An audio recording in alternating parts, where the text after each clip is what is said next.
하나님 말씀 함께 봅니다. 역대하 29장 17절에서 28절까지 말씀입니다. 역대하 29장 17절에서 28절까지 말씀, 우리 한 절씩 교독하고 마지막 절은 다 같이 함께 읽겠습니다. 첫째 달 초하루에 성결하게 하기를 시작하여 그달 초 8일에 여호와의 낭실에 이르고 또 8일 동안 여호와의 전을 성결하게 하여 첫째 달 16일에 이르러 마치고 안으로 들어가서 히스기야 왕을 보고 이르되 우리가 여호와의 온 전과 번제단과 떡을 진설하는 상과 그 모든 그릇들을 깨끗하게 하였고 또 아하스 왕이 왕위에 있어 범죄할 때에 버린 모든 그릇들도 우리가 정돈하고 성결하게 하여 여호와의 제단 앞에 두었나이다 하니라. 히스기야 왕이 일찍이 일어나 성읍의 귀인들을 모아 여호와의 전에 올라가서 수송아지 7마리와 순양 7마리와 어린 양 7마리와 순염소 7마리를 끌어다가 나라와 성소와 유다를 위하여 속죄 제물로 삼고 아론의 자손 제사장들을 명령하여 여호와의 제단에 드리게 하니 이에 수수를 잡음에 제사장들이 그 피를 받아 제단에 뿌리고 또 수장들을 잡음에 그 피를 제단에 뿌리고 또 어린 양들을 잡음에 그 피를 제단에 뿌리고 이에 속죄 제물로 드릴 순염소들을 왕과 회중 앞으로 끌어오매 그들이 그 위에 안수하고 그 피를 속죄제로 삼아 제단에 드려 온 이스라엘을 위하여 속죄하니 이는 왕이 명령하여 온 이스라엘을 위하여 번제와 속죄제를 드리게 하였음이더라. 왕이 레위 사람들을 여호와의 전에 두어서 다윗과 왕의 선견자 갓과 선지자 나단이 명령한 대로 재금과 비파와 수금을 잡게 하니 이는 여호와께서 그의 선지자들로 이렇게 명령하셨음이라.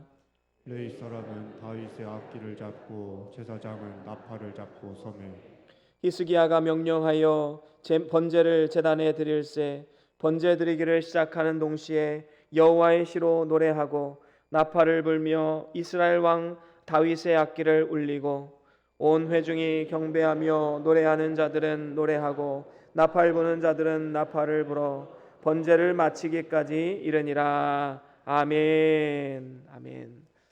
예, 우리 다 같이 말씀 들고 함께 선포합니다. 시작. 주의 말씀은 내 발의 등이요 내 길의 빛이 되십니다. 주여 말씀하옵소서. 주의 종이 듣겠나이다. 아멘. 아멘. 예, 오늘은 역대하 29장 17절에서 28절 말씀으로 설날을 맞이하는 우리의 마음이란 제목으로 함께 말씀을 나눠보기를 원합니다. 우리나라가 속해 있는 동아시아 국가에는 아주 독특한 문화가 있지요. 1년에 새해가 2번입니다. 그래서 양력으로 맞이하는 새해, 또 음력으로 또 한 번, 이렇게 2번을 새해를 맞이하지요. 특별히 어제는 음력으로 새해를 맞이하는 설날이었습니다. 아마도 오랜만에 가족들을 만나서 함께 교제를 나누고 또 어르신들에게는 세배도 하고 덕담도 나누고 또 맛있는 음식도 함께 나누었으리라 생각이 됩니다. 이렇게 2번 새해를 맞이하는 것 참 우리에게 복된 일이 아닐 수 없습니다. 왜 그런가요? 사실 우리가 2024년 1월 1일에 새해를 맞이하면서 결단한 모든 것들 지금 한 달여가 지났습니다. 과연 우리는 얼마나 실천하고 있습니까? 우리는 다시 한번 우리의 삶을 돌아보고 새롭게 결단할 수 있는 이 귀한 시간이 있음을 우리는 감사해야 될 줄로 믿습니다. 그렇다면 영적으로 보면 우리가 설날을 맞이하는 마음이 어떤 마음이 되어야 할까요? 누가복음 13장에 보면 포도원 주인이 무화과 나무를 포도원에 심고 3년 동안이나 열매를 구했지만 얻지 못했습니다. 그래서 나무를 찍어버리라 라고 명령을 했지요. 그러자 포도원 지기가 뭐라고 말을 합니까? 금년에도 그대로 두소서. 내가 두릅하고 거름을 주리니 이후에 열매가 있으면 좋거니와 그렇지 않으면 그때 찍어버리소서라고 애원을 하게 되었습니다. 여러분, 우리가 영적으로 보면 오늘날 우리가 열매로만 따지면 우리도 역시 찍혀버려야 마땅한 그러한 사람들 아니겠습니까? 하지만 하나님의 은혜와 긍휼과 사랑으로 또다시 우리는 새해를 맞이하게 되었습니다. 그리고 교회적으로도 새롭게 시작하는 것들이 많이 있습니다. 새롭게 구역 편성도 되었고요. 또한 다음 주부터 이제 구역 모임도 가지게 될 것입니다. 또한 다음 주에 새로운 신입 교사, 그리고 새로운 구역장, 그리고 사역부장을 임명을 하게 됩니다. 시작이 반이고 첫 단추를 잘못 끼우면 그 다음부터 다 어긋나게 됩니다. 그렇기 때문에 우리는 새해 첫날부터 잘해야 합니다. 바로 오늘 본문 말씀이 그것을 우리에게 들려주는 것 아니겠습니까? 오늘 본문 말씀 17절 맨 처음에 보면 히스기야 왕이 첫째 달 초하루에, 오늘날로 말하면 언제입니까? 바로 설날을 말하는 것입니다. 첫째 달 초하루, 첫날에 새로운 출발하면서 이 종교개혁을 어떻게 일으켰는가, 거기에 대해서 우리에게 들려주고 있습니다. 우리는 오늘 본문 말씀에 히스기야가 어떻게 개혁을 일으켜서 새해 첫날 새로운 출발을 했는지 우리는 함께 살펴보면서 이제 음력으로 새해를 맞이하는 우리가 어떠한 자세로 주 앞에 나아가야 하는지 깨닫는 귀한 시간 될 수 있기를 바랍니다. 그렇다면 히스기야 왕의 새 출발 무엇이었습니까? 첫 번째로는 성전을 먼저 성결하게 했습니다. 지금 이게 무슨 소리죠? 제 귀에만 들리나요? 어디서 나는 건가요? 예? 온풍기 한번 꺼보시겠어요? 한번. 예. 그래도 나네요. 예, 한번 기다려 봅시다. 예, 하나님께서 이제 솔로몬을 통해서 예루살렘에 성전을 짓게 하신 그 성전은 세계에서 유일한 것이었지요. 그리고 하나님의 백성들에게 중요한 것이었습니다. 그래서 이스라엘 백성들은 이 성전을 중심으로 생활을 하게 되었지요. 1년에 3번씩 성전에 올라가서 하나님을 예배하고 그 안에서 하나님 앞에 제사하며 기쁨과 감사를 누리는 성전 중심의 생활을 했었습니다. 하지만 이 거룩해야 할 성전이 나중에 어떻게 됩니까? 그 다음 세대 왕들, 그 왕들에 의해서 죄악으로 더럽혀지게 되었습니다. 그래서 히스기야 왕이 했던 종교개혁이 무엇입니까? 이 성전을 깨끗하게 이제 다 치우고 하나님을 예배하고 제사하는 성전 중심의 나라를 다시 재건하게 된 것입니다. 새로운 출발을 한 것이지요. 오늘 우리도 히스기야 왕과 같이 성전을 성결하게 해야지만 우리는 복된 새해를 맞이할 수 있게 되는 것입니다. 하나님께서 우리에게 주신 성전이 무엇입니까? 2가지가 있는데, 먼저는 예수 그리스도께서 피로 값주고 사신 교회가 바로 성전입니다. 히스기야 왕 이전 세대에는 이스라엘 백성들이 오랫동안 하나님 앞에 제사를 드리지 않고 예물을 드리지 않았기 때문에 성전이 다 낡게 되었지요. 비가 새고 거미줄이 쳐지고 오랫동안 사람들에게 버림받았던 그러한 곳이었습니다. 그래서 본문 17절에 보면 히스기야 왕의 명령을 받은 제사장들이 어떻게 합니까? 새해 첫날에 성결하게 하기를 시작해서 그달 초 8일에 여호와의 낭실에 이르고, 여호와의 낭실이라는 것은 여호와의 성소의 문 앞까지 이르렀다라는 것입니다. 그리고 또한 8일 동안 여호와의 전을 성결케 해서 첫째 달 16일에 이르러 마치게 되었다라고 말씀하고 있습니다.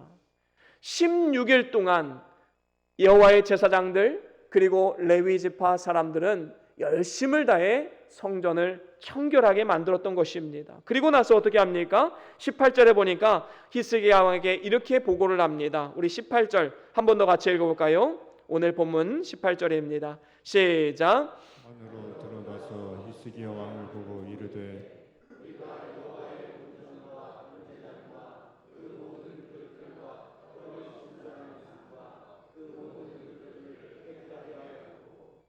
아멘. 그렇습니다. 여호와의 온 성전과 번제단 그리고 성전에 쓰는 모든 기명 그릇들 기구들 다 성결하게 깨끗하게 만들었습니다 라고 보고를 하고 있습니다. 이와 같이 히스기야 왕은요, 성전을 성결하게 할 때에도 자기 의미대로, 자기 생각대로, 자기 경험대로, 마음대로 한 것이 아니라 율법에 정한 것처럼 여호와의 제사장과 또 성전에서 봉사하는 레위 지파 사람들을 통해서 성전을 청결하게 했던 것입니다. 그렇습니다. 예수님께서도 예루살렘에 이제 십자가를 지기 위해서 입성하셨을 때 가장 먼저 하셨던 게 무엇입니까? 바로 성전 청결이었습니다. 그 당시에 성전 앞에는 장사꾼들이 소나 비둘기나 또 양, 이러한 재물들을 팔고 있었고 또 돈을 바꾸는 일도 했었습니다. 이들은 제사장들과 결탁하여서 아주 막대한 이득을 취하고 있었던 것이지요. 이 사실을 아셨기 때문에 예수님은 채찍을 만드시고 그 채찍으로 모든 장사한 자를 다 내어 쫓으시고 성전을 청결하게 만드신 것입니다. 오늘날에도 하나님의 거룩한 교회에 여러 가지 물질 만능주의, 아니면 불건전한 신비주의, 아니면 종교다원주의, 이와 같은 잘못된 가르침들이 판을 치고 있습니다. 더 나아가서 세상에 문화가 들어오고 또 정치 세력이 들어오는 이러한 일들도 일어나고 있지요. 그래서 성전을 더럽히고 있는 모습을 우리는 보게 됩니다. 이러한 시대 가운데 하나님이 우리에게 요구하시는 것이 무엇입니까? 바로 신앙의 순수성입니다. 우리가 순전한 신앙을 가지고 나아갈 때에 하나님은 우리 교회를 통해서 역사하실 것입니다. 여러분, 그 옛날 종교개혁자들이 타락한 교회를 개혁하기 위해서 부르짖었던 모토가 무엇입니까? 오직 믿음으로, 오직 하나님의 은혜로, 오직 말씀으로, 오직 성령으로 개혁을 하지 않았습니까? 바로 그것이 신앙의 순수성을 회복하는 것입니다. 우리는 이러한 신앙의 순수성으로 훼손시켰던 모든 것들을 끝까지 지켜내고 이제는 다시금 회복시켜야 되는 것입니다. 이처럼 하나님은 언제나 주님의 몸된 교회를 성결하게 하기를 원하고 계십니다. 그런가 하면 우리가 또 한 가지 성전을 깨끗하게 해야 될 것, 그것은 바로 우리의 마음입니다. 성경은 말합니다. 우리 자신이 바로 성전이다라고 말씀하지요. 우리 인간은 범죄함으로 말미암아 그 마음이 만물보다 거짓되고 심히 부패해졌다 말씀했습니다. 하지만 우리가 예수님을 구주로 믿을 때 우리의 마음은 정결하여지고 예수 그리스도의 피공로로 모든 죄악이 다 씻겨 내려가고 이제는 하나님의 거룩한 자녀로 살아갈 수 있게 되는 것입니다. 그래서 이제는 우리가 하나님이 거하시는 성전이 된 것이지요. 얼마나 큰 축복입니까? 그래서 고린도전서 3장 16절에도 이렇게 말씀을 합니다. 우리 같이 함께 읽어볼까요? 고린도전서 3장 16절입니다. 시작. 너희는 너희가 하나님의 성전인 것과 하나님의 성령이 너희 안에 계시는 것을 알지 못하느냐. 아멘. 그렇습니다. 여기에 보니까 너희가 하나님의 성전이다. 왜 성전입니까? 하나님의 성령이 거하시기 때문입니다. 여러분, 성령 하나님이 다스리시고 성령님이 인도하시는 그곳이 바로 성전이다라는 것이지요. 그렇습니다. 우리는 성령이 거하시는 성전됨을 절대로 잊지 말아야 합니다. 중생한 영혼은 범죄하지 않는 깨끗한 영혼이지요. 그래서 우리가 때로는 죄를 짓는 것은 우리의 중생한 영혼이 짓는 것이 아니라 우리의 부패한 옛습성, 육체가 짓는 것이지요.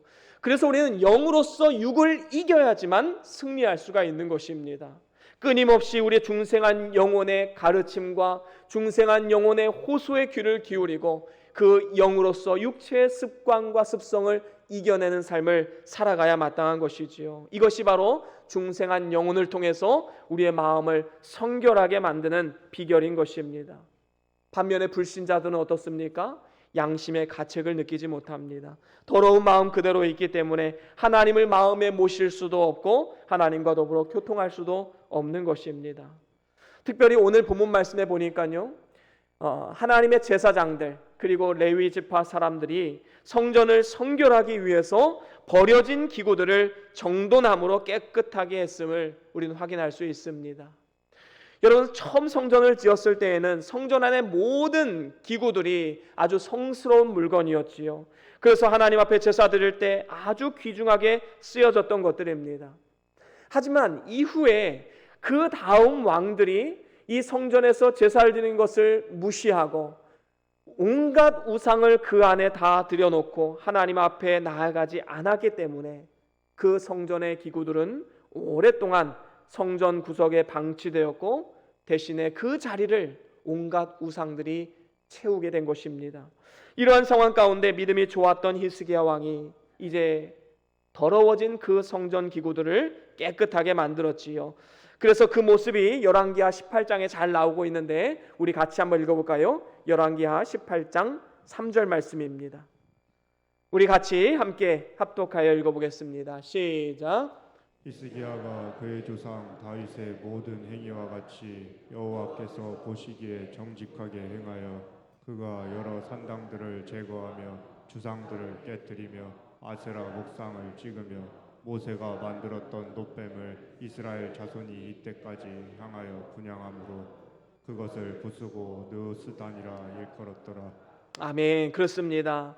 히스기야가 지금 다윗의 길을 쫓아서 정직한 길로 행하였다라고 말씀하면서 그가 했던 일들을 쭉 나열하고 있지요. 그는 우상을 타파했습니다. 특별히 성전 안에 있었던 느후스단, 이 느후스단이라는 말의 뜻은 놋뱀이란 뜻이지요. 여러분, 이 성전에 놋뱀이 그때까지 있었던 이유가 무엇입니까? 물론 그 놋뱀은 광야에서 이스라엘 백성들이 불뱀에 물렸을 때 모세를 통해서 하나님께서 장대에 높이 이 놋뱀을 달아매고 그것을 바라보는 자는 살리라라고 말씀하셨지요.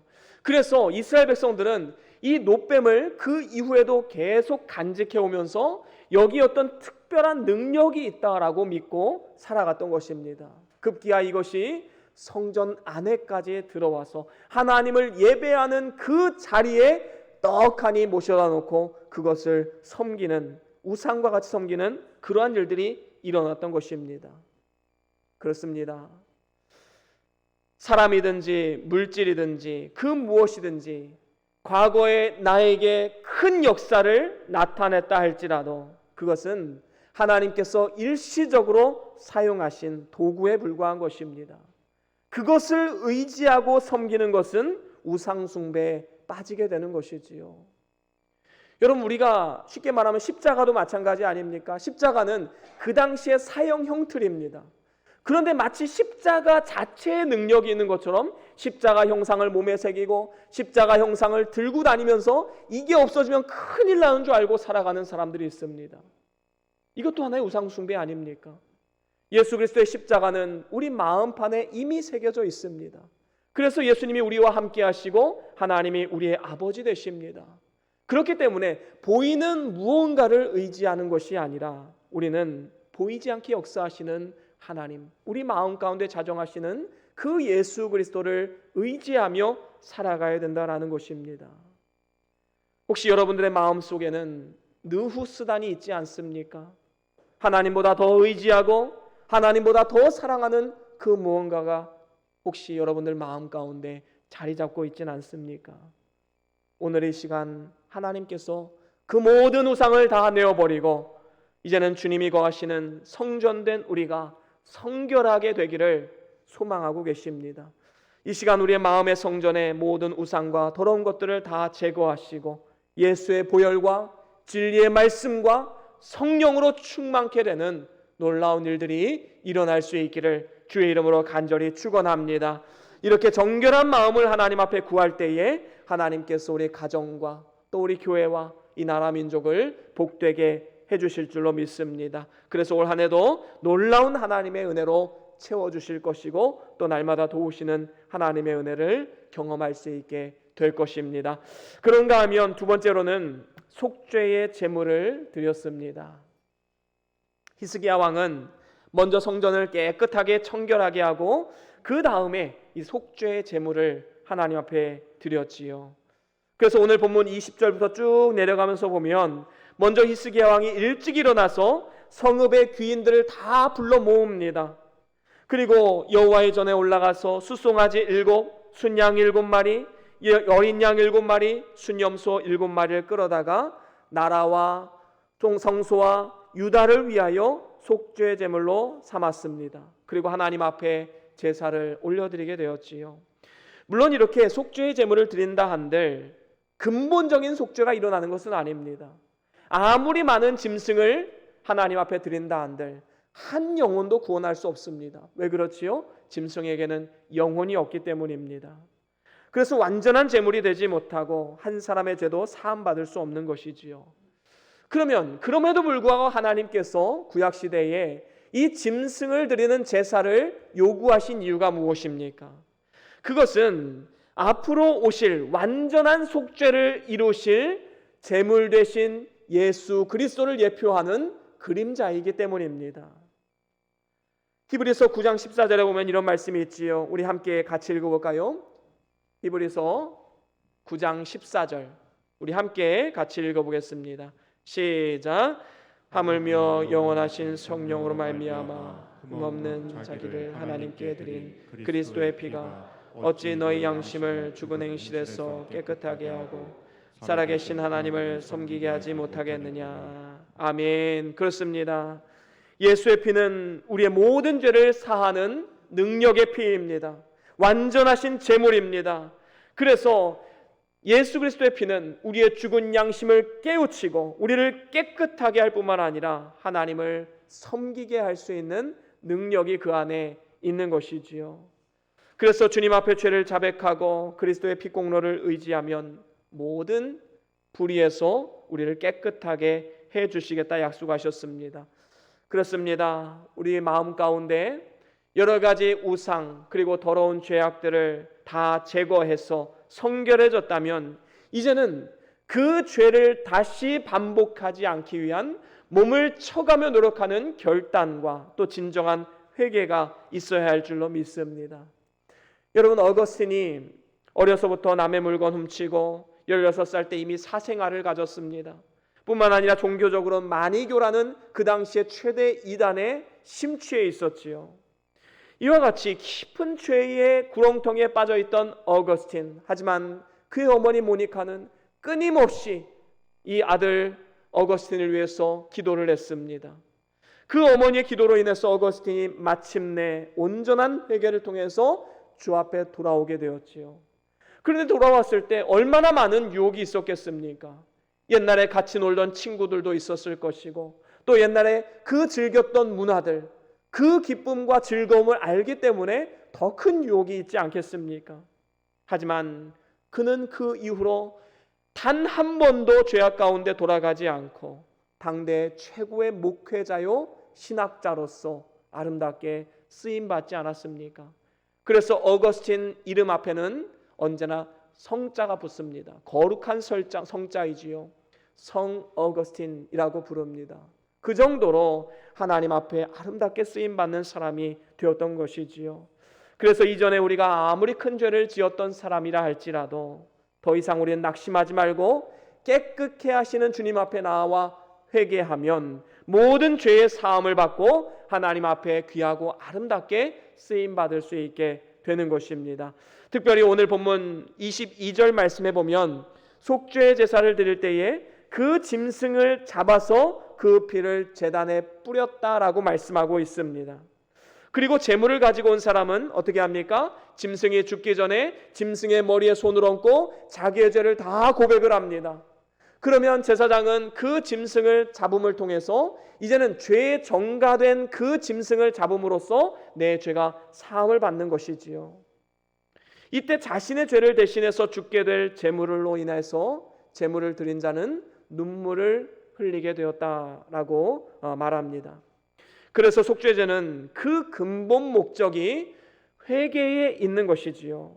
여러분, 진정한 회개가 무엇입니까? 다시는 그 죄를 반복하지 않는 것을 말합니다. 이게 바로 진정한 회개의 열매이지요.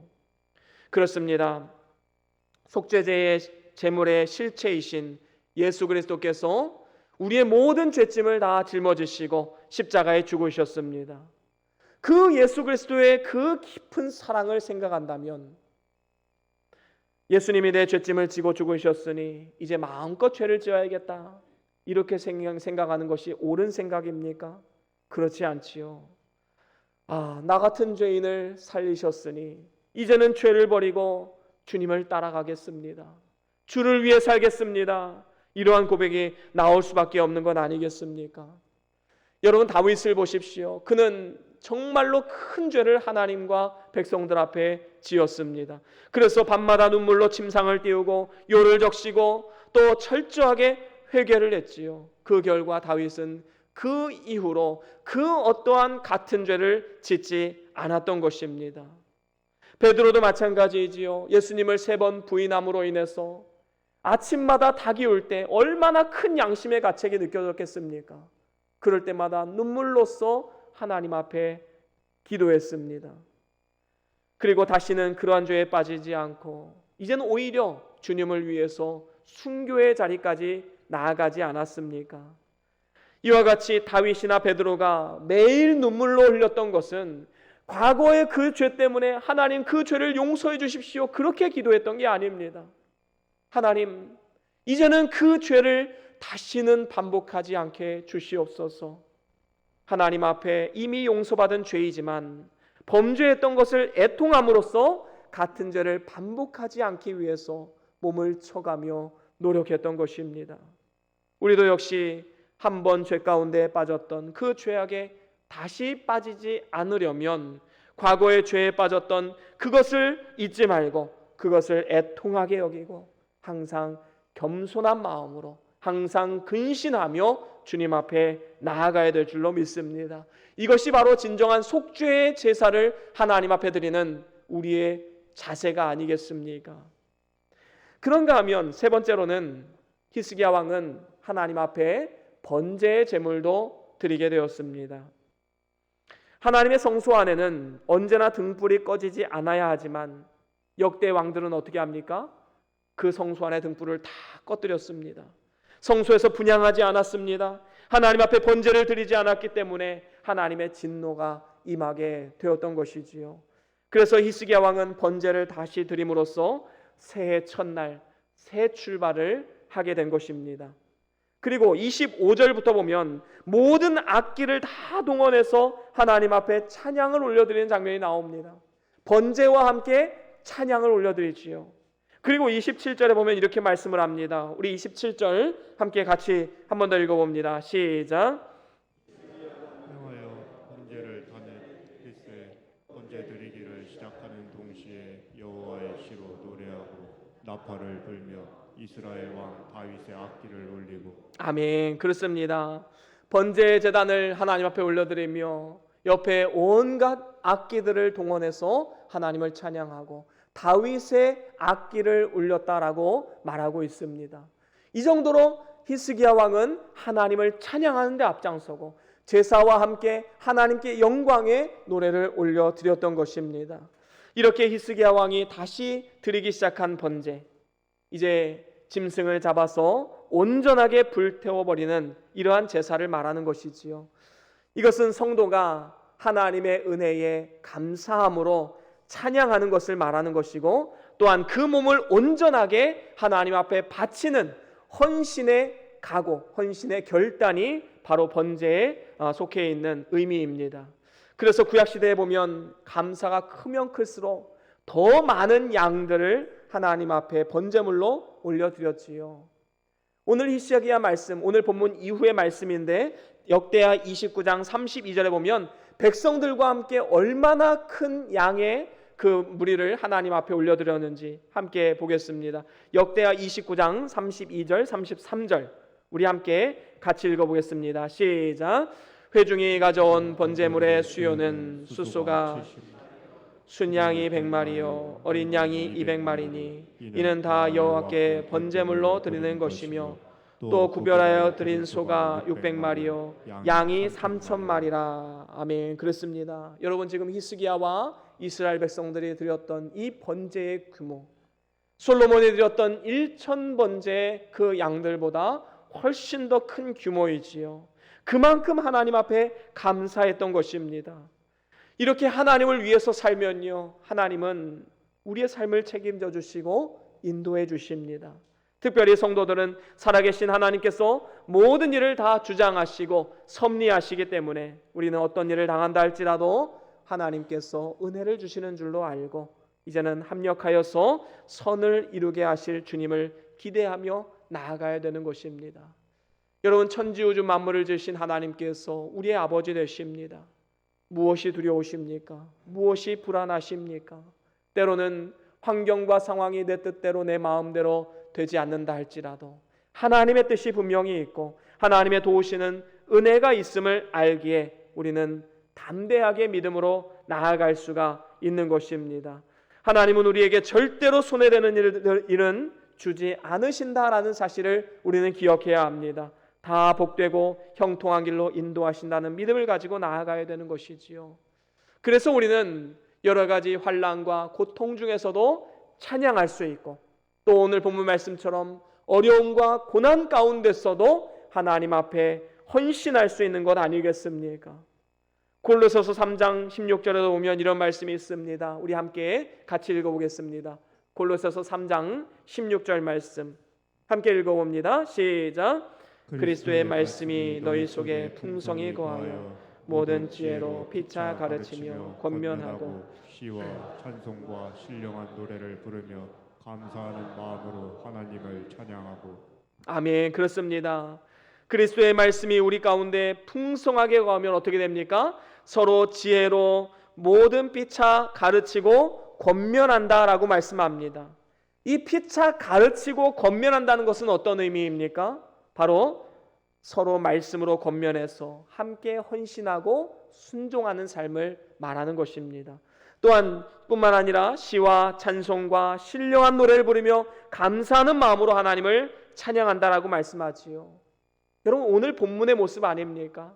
히스기야 왕이 번제를 올려드리며 하나님 앞에 시와 찬양으로 주님 앞에 나아가는 모습, 바로 새해를 맞이하는 우리의 모습이 되어야 될 줄로 믿습니다. 여러분, 이것이 바로 우리의 몸을 하나님께 기쁨으로 드리는 거룩한 산제물된 삶이 아니겠습니까? 또한 이것이 바로 우리가 드려야 할 영적 예배인 것입니다. 이제 말씀을 마무리합니다. 음력으로 새해 첫날을 맞이했습니다. 우리의 삶 가운데 히스기야 왕과 같은 이러한 종교 개혁이 일어나야 될 줄로 믿습니다. 히스기야 왕이 이렇게 믿음으로 시작했기 때문에 하나님께서 18만 5천 명의 그 앗소르 대군을 물리칠 수 있는 힘을 허락하여 주셨고 모든 나라 중에 존귀한 왕으로 세워주셨을 뿐만 아니라 부와 명예와 영광까지 함께 누릴 수 있도록 인도해 주셨습니다. 오늘 본문의 히스기야 왕은 새해 첫 달 초하루 새 출발을 하면서 성전을 성결하게 했고 또 속죄의 제물을 드림으로써 진정한 회개 하나님 앞에 올려드렸습니다. 또한 마지막으로 번제를 드림을 통해서 감사로 찬양하고 헌신의 제물로서 자신을 드리기로 결심하고 나아갔던 것입니다. 저와 여러분들 모두가 이 세 가지를 삶 가운데 적용함을 통해서 올 한 해 동안 주 안에서 승리하는 한 해가 되어지기 바라고 또한 후회함이 없는 영원한 영광에 참여하는 우리 모두의 삶이 다 될 수 있기를 주의 이름으로 간절히 축원합니다.